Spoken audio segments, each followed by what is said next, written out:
안녕하세요. 기능의학 의사 이우영입니다. 오늘은 암 환우분들께서 꼭 알아야 하는 해독에 대해서 말씀드리고자 합니다.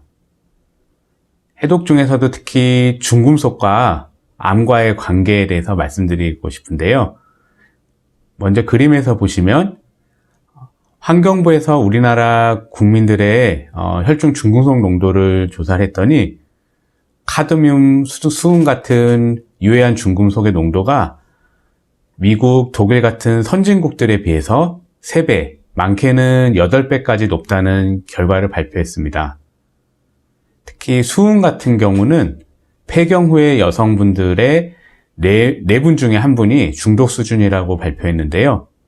여성분들의 혈중 납, 수은, 카드뮴 농도는 폐경 후 여성분들에서는 거의 최고 수준으로 나타났다고 합니다.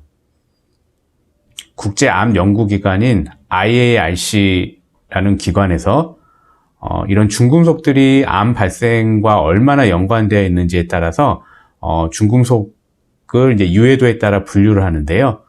여기 보시면 카드뮴, 비소, 니켈, 크롬, 코발트, 수, 납 이런 순서대로 이런 중금속이 우리 몸의 암 발생에 더 많은 나쁜 영향을 끼치는 것으로 발표를 했습니다.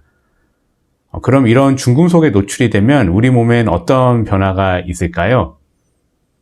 우선 암세포는 여러분들께서 아시는 것처럼 외부에서 들어온 세포가 아니라 우리 몸의 정상세포가 분열 중에 여러 가지 이유 때문에 이상으로 인해서 우리 몸에서 발생한 세포입니다. 근데 이런 암이 발생하지 않도록 정상적으로는 이상 세포 분열이 있을 때 이것들을 수리하는 기전이 있는데요. 이런 유해한 중금속이 이 수리하는 기전을 억제합니다.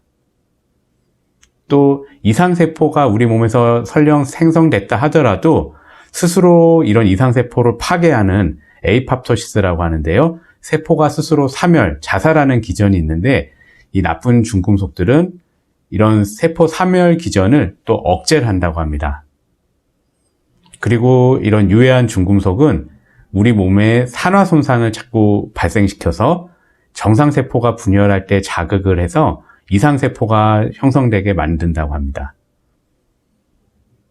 그럼 이런 유해한 중금속에 노출되었을 때는 어떤 임상 증상들이 있을까요? 사실 아주 높은 농도의 중금속에 짧은 시간에 급성 노출되었을 때는 마비라든지 메스꺼움, 구토, 혼수 상태 같은 이런 뚜렷한 원인 증상들이 나타나게 됩니다. 그래서 사실 이런 급성 노출 때는 오히려 중금속 중독을 확인하기가 더 쉬운데요. 사실 문제가 되는 거는 아주 저농도의 중금속에 오랫동안 노출되었을 때가 더 문제입니다. 왜냐하면 이때는 증상이 비특이적이고 뚜렷한 증상이 아니기 때문에 원인 파악에 어려움을 겪을 수 있습니다. 그래서 중금속 검사를 시행하게 되는데요. 중금속 검사를 꼭 받아보시는 것을 권해드리고 싶은 분들은 우선 중금속에 노출될 위험이 있는 그런 직업을 갖고 계신 분들, 또 생활 환경 가운데 중금속에 노출되실 수 있는 분들, 그리고 우리 몸에 꼭 필요한 그런 미네랄들이 결핍이 의심됐다든지 아니면 이런 미네랄이 좀 과잉되었을 때 꼭 중금속 검사를 받아보시는 것을 권해드리고요. 여러 비특이적 증상, 그러니까 이유 없이 자꾸 피부에 염증 반응이 있으시다든지 호흡기 질환이나 뚜렷한 이유 없는 그런 불면, 불안 같은 신경계 질환 등이 있으신데 정확한 원인을 찾지 못하시는 경우에도 중금속 검사를 꼭 받아보시면 좋을 것 같습니다. 오늘은 유해한 중금속들이 우리 몸의 유전자 이상 변화를 유발해서 결국 암 발생으로 이어질 수 있다는 것을 말씀드렸는데요. 다음에는 유방암을 비롯해서 여러 암들이 어떤 중금속과 관련이 있는지, 그리고 이런 중금속은 어떻게 검사하고 찾아내는지, 그리고 중금속이 확인되었을 때 해독은 어떻게 하는지에 대해서 또 말씀드리겠습니다. 끝까지 들어주셔서 감사합니다.